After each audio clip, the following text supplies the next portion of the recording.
అమీర్పేట్లో జరిగినటువంటి దారుణమైనటువంటి అగ్ని ప్రమాదము ఆ స్థలాన్ని పరిశీలించడానికి రావడం జరిగింది. ఇది ఈ బిల్డింగ్లో ఉన్నటువంటి షాపుల యొక్క యజమానులందరితో కూడా మాట్లాడుతూ ఉన్నాం. సడన్గా అనుకోకుండా జరిగినటువంటి ప్రమాదం కాదు.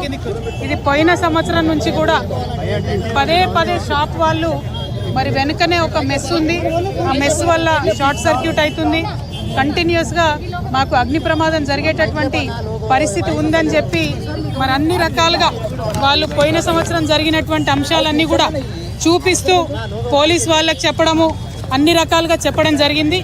అయినప్పటికీ కూడా స్థానికంగా ఉన్నటువంటి మరి అధికారుల యొక్క నిర్లక్ష్యం, ఇది పోయిన సంవత్సరం జరిగినటువంటి లాస్ట్ మంత్ 3 monthsలో జరిగినటువంటి అంశాలను కూడా వారు చూపించడం జరిగింది. అగ్ని ప్రమాదం జరిగిన తర్వాత కూడా దాదాపుగా గంట బావు వరకు కూడా ఫైర్ ఇంజన్స్ రాకపోవడం అన్నది నిజంగా కూడా అధికారుల నిర్లక్ష్యానికి కారణం కనిపిస్తూ ఉంది. వచ్చిన తర్వాత సిబ్బంది చాలా ప్రయత్నం చేసిండ్రు, 3-4 గంటలు ప్రయత్నం చేసి మంటలు నదుపులోకి తీసుకొచ్చినటువంటి మాట వాస్తవం. కానీ ఈ స్థలానికి చేరుకోవడానికే గంట బావు కావడంతో చాలా తీవ్రమైనటువంటి ఆస్తి నష్టం జరిగిందని చెప్పి మేము భావిస్తూ ఉన్నాం.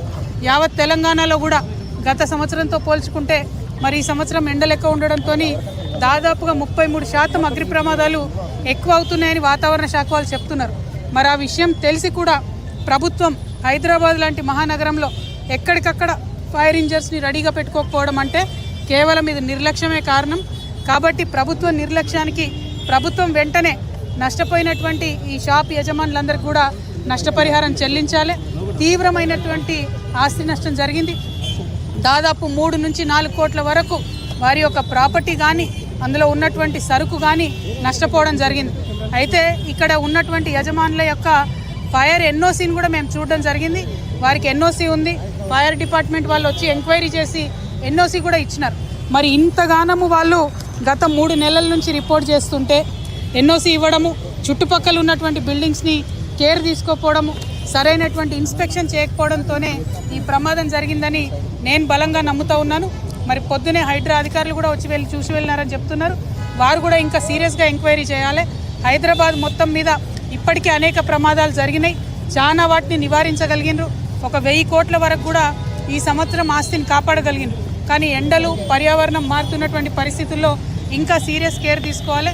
ప్రత్యేకించి అమీర్పేట్ ఫైర్ యాక్సిడెంట్లో నష్టపోయినటువంటి యజమానులందరికీ కూడా తక్షణమే ప్రభుత్వం పరిహారం చెల్లించాలి, నష్టపరిహారం అని చెప్పి నేను డిమాండ్ చేస్తూ ఉన్నాను.